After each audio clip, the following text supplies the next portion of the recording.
Today, phones are more than just a place to communicate. You know, what we see on our phones can shape our thoughts, affect our emotions, and can even weaken our faith. And this is why phones can be so damaging to children.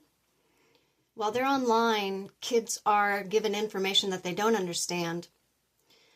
They often can start believing things that are not true, and this can take them down self-destructive paths. And that was said by a school counselor who counsels many kids, and she says it all goes back to the things they find on social media as far as the problems that they're having. Kids once had a play-based childhood, but since they adopted a phone-based childhood in the early 2010s, teen mental health has seen an epidemic of depression, anxiety, self-harm, and suicide. What I just shared was a partial summary of my last video titled, How Phones and Social Media Destroy Lives. Children can be exposed to some horrible things online, and I gave some examples of that in my last video. I think every parent needs to be aware of these things, how bad it really is. And if you haven't watched that video, you can find it at the end of this video. Just click on the end screen as I wrap this teaching up. So I watched 2 teachings on this topic from a Christian perspective, and I'm going to be sharing my understanding of what was said, what I felt were the most important points. And the first one was from LCBC Church. That's a YouTube channel. It's also a church. If you're looking for a church, it's a great church. It's my church. And I don't know where they are spread out, you know, their locations exactly. I know they are spread out throughout Pennsylvania, but if you don't have LCBC Church near you, you can always watch their sermons online on YouTube at the LCBC Church channel.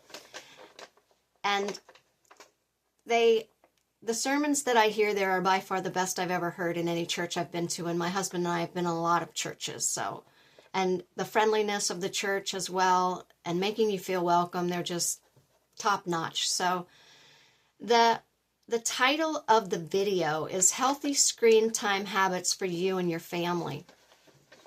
And in that roundtable discussion, it was mentioned that a good starting point is not to throw a bunch of rules at your kids when it comes to screen time, but to have a discussion that defines your family values.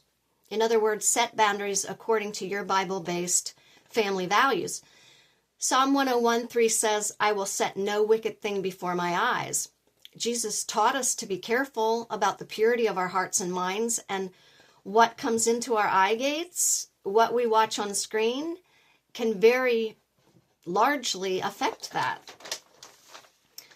The things your children are exposed to will affect their thoughts and the condition of their hearts. What they watch affects their inner character. Now, when I hear that, the first thing I think about, an example, this is my own opinion, this is not in the video, it is TV shows. I grew up, the TV shows I grew up with portrayed children that respected their parents. But today, children on TV shows, they talk back to their parents, they mock them, they belittle them, and then you'll hear this laughter from the audience. It has become normalized and even funny for children to be the ones ruling the roost, ruling the household, pushing back against parental authority, saying whatever they want, doing whatever they want. And this is portrayed as being funny and entertaining. Now, do you think that it's a coincidence that kids today have such a lack of respect for parents, teachers, anyone in authority? I talk about this with a friend of mine, and we have both concluded that the society we live in has shaped many children into little rebels. They blame their parents for problems that they create themselves. They refuse to accept parents as authority figures. They treat them as if they're stupid, and the kids know more. They think that they actually know better than their older, wiser parents. And this is the enemy trying to destroy families through the bad influence of unrighteous television shows, and it seems to be working. So this is why parents need to set boundaries. Your children's beliefs, their attitudes, their very minds are being shaped during their screen time. So setting time limits is always a good idea. Children should not be spending hours on their devices. I don't like seeing people on their phones during family gatherings, meals. Quickly checking a message is one thing, but if you are sitting there scrolling and kind of in your own little world while the rest of the family is talking and living life, that is not healthy. Another point that was made, if the boundaries are too strict, you're going to push your kids away. I recently asked myself if I need to stop watching Heartland because they recently introduced a homosexual character on the show, and I concluded that that would be too strict of a decision because Heartland, it's a beautiful show, has wholesome characters, portrays a loving family. Now, they could take that gay character and start showing things that would turn me off, but at that point, that hasn't happened yet. So I'm not giving up Heartland. And I don't want to see any comments about homosexuality. It's not me that came up with the fact that, God does not like homosexuality. There are many verses in the Bible against it. So it's not me condemning it, it's God, and I believe the Bible to be truth. So take it to Him if you have a problem with what I just said. Your opinions, your comments will be blocked and immediately deleted, so you're wasting your time. Teach your kids to discern what goes against your family values and encourage open communication. No child should be afraid to approach parents with a question or a concern about anything, but parents need to encourage this open communication. I probably didn't do that enough with my own kids. Continually tell them, look, you want to talk about something? I'm here. I'm not going to judge you. Just keep that open communication. Keep telling them, encouraging them to have that open communication. And another point, make adjustments as your children get older. That was mentioned. When they're very young, you do hover over them and watch everything they're doing. But as they get older, you have to begin to trust that they can discern for themselves, what they're seeing online, that they can discern on their own because you taught them how. They have to build some independence. So pray that God will guide them and convict them of the things that they should not be watching.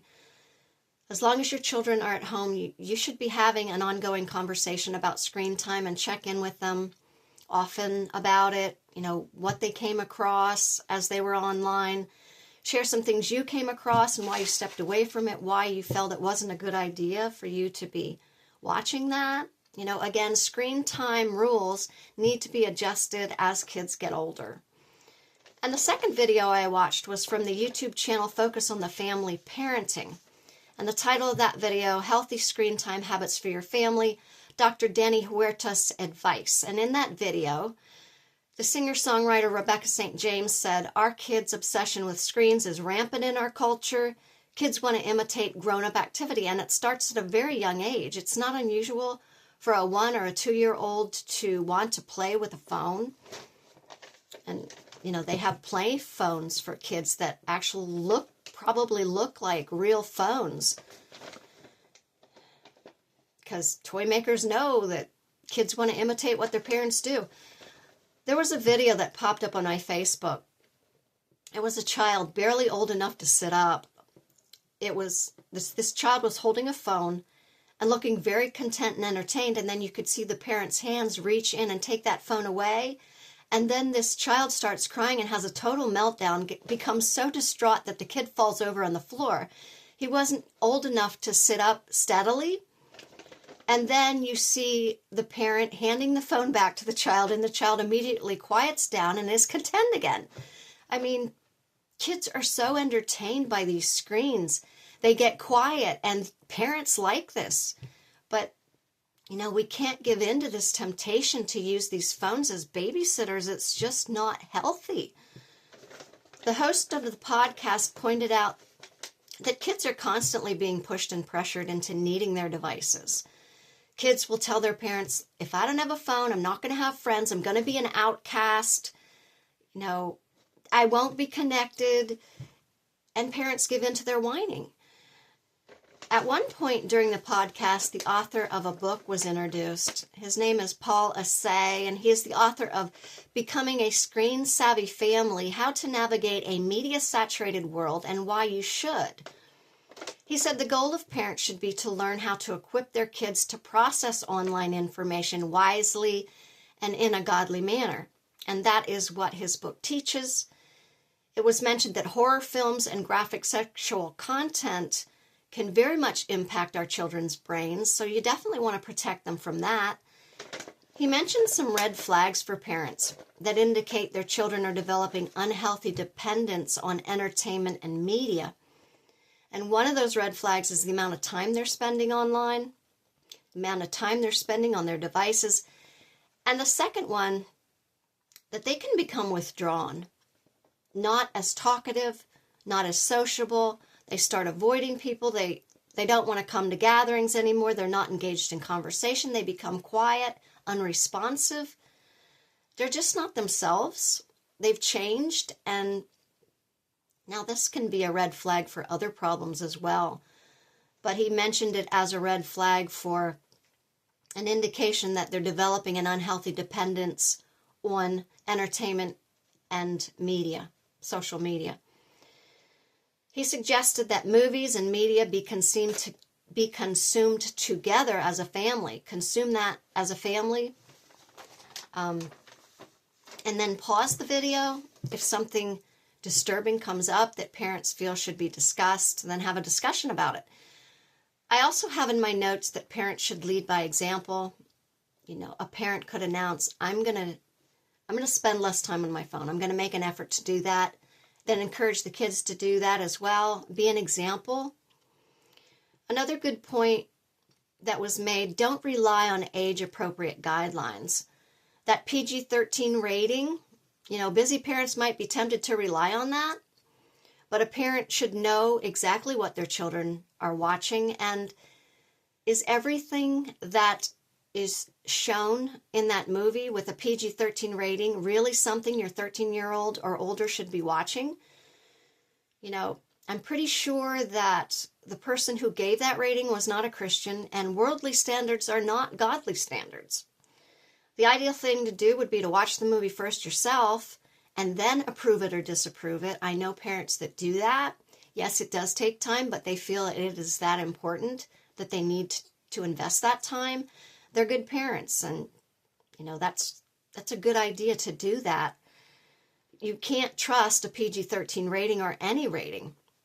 You need to know yourself what's actually in that movie. I learned a lot from the research I did as I put together these two videos on this topic. I should have known this stuff when my kids were still at home. I was very naive about this topic. It is a very dangerous thing to be naive about. So the book that I mentioned, Becoming a Screen-Savvy Family, that is available at store.focusonthefamily.com if you want to learn more on this topic. And as I said, if you haven't watched part 1, it should be above my head right now. Just click on that video to watch that. It will really make you realize how phones and social media can be very destructive to children. And as a parent, it's something you should definitely be aware of. So be sure to watch that video, and I will see you next time. Thanks for listening. I appreciate all of you.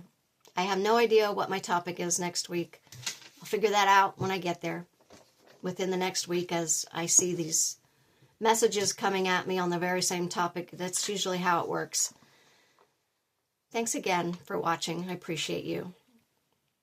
Be sure to share this video with someone who might get something out of it. Leave a comment. I appreciate your comments very much. And be sure to like the video. It'll get it into the algorithms, and more people will be able to see it. Thanks for watching.